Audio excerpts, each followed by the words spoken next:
Now, India and Russia have agreed to expand their bilateral relationship beyond energy and defence. And that's despite Western pressure on New Delhi to scale back its partnership with Moscow.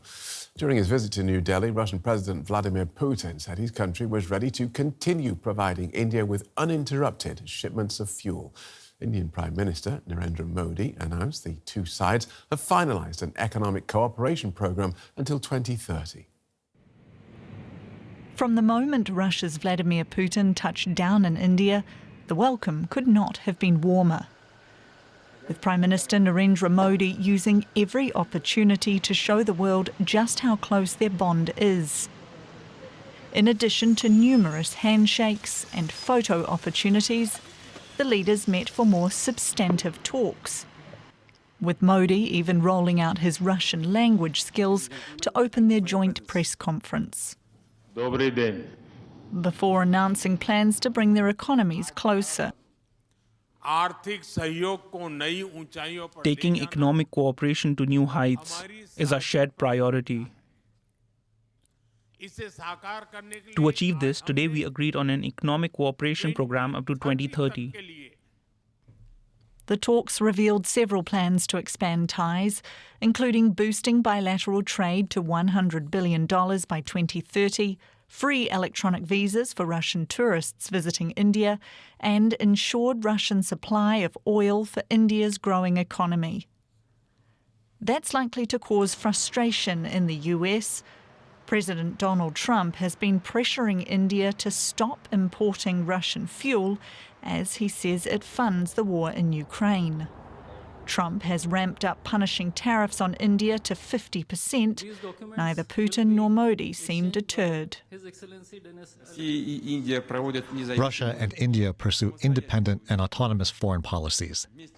We, along with supporters from BRICS, show, and from the majority of the world's states, promote the processes of forming a fairer, more democratic, multipolar world order and advocate for the fundamental principles of international law enshrined in the UN Charter.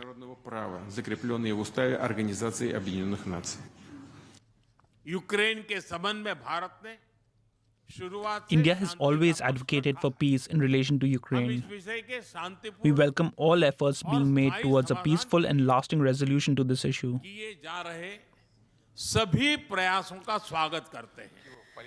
While the war in Ukraine hasn't dampened India's relations with Russia, Ukraine's allies may be less happy with the closer ties, with some still hoping that India could pressure Russia to stop the fighting.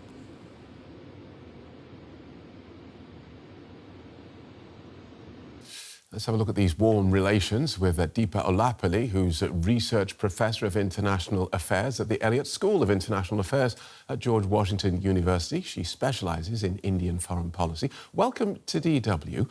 Why such an effusive welcome for a Russian leader who's wanted by the International Criminal Court for alleged war crimes? Yes, thanks. Good to be here. First of all, the reception was really not that surprising. India does not see Russia in the same way that many Western countries and the US sees it. They've had a long-standing, close defense relationship, particularly. And so it's not surprising that Mr. Modi actually went to the airport to meet Mr. Putin. This is something that he has only done, I think, about 5 or 6 times in the last 10 years. So he has met Obama and Trump as well at the airport. But this sent a strong signal from the get-go that this is a close and special relationship and that nothing has really changed.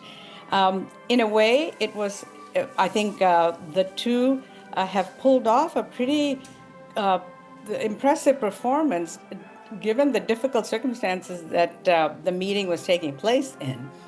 And in a way, Mr. Modi was showing that he was standing up still to the Americans and to Trump and the West. So the fact that they were able to, in a dicey situation, do this was, I think, maybe not unexpected, right, but did better than one would have thought. And do you think there was much here of substance, beyond the signalling, beyond the symbolism, beyond the friendship and Mr. Modi saying, yes, I can be friends with both sides. Was much of substance achieved at this meeting?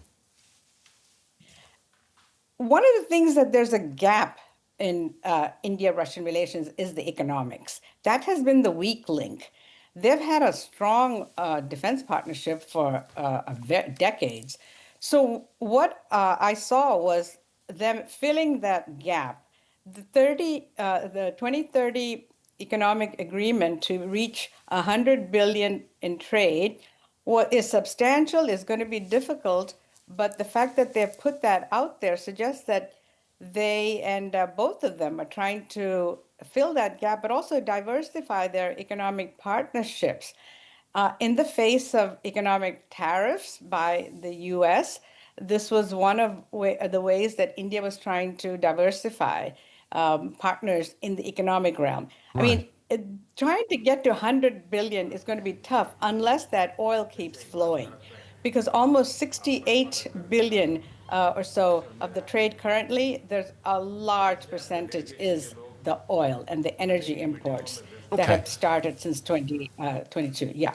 But it's not all been glad-handing, has it? In the days leading up to this meeting, there were 3 European ambassadors in Delhi who wrote this article criticising Russia. Just tell us how that was received. Yes, that was appeared in the Times of India, which is a very big national newspaper, an English daily, and it was surprising that something like that would be written, number one. Number two, that it was published. And the Ministry of External Affairs came out saying that they were surprised and disappointed at this, and that they did not take too kindly to it by saying that you can't really influence our relationship with the third country. However, the Russian side was also allowed to publish an opinion piece very soon after that. Right. So the Times of India had both.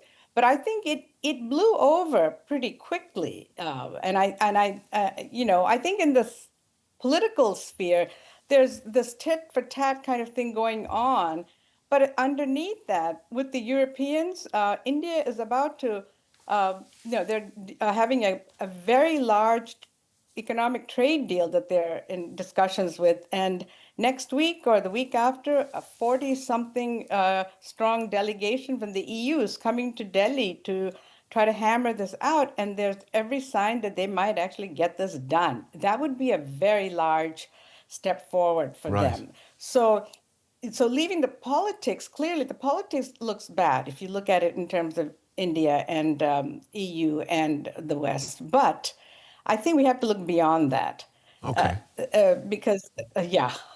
Thank you for that, Professor. Professor Deepa Allapalli from George Washington University. Thank you so much. Thank you.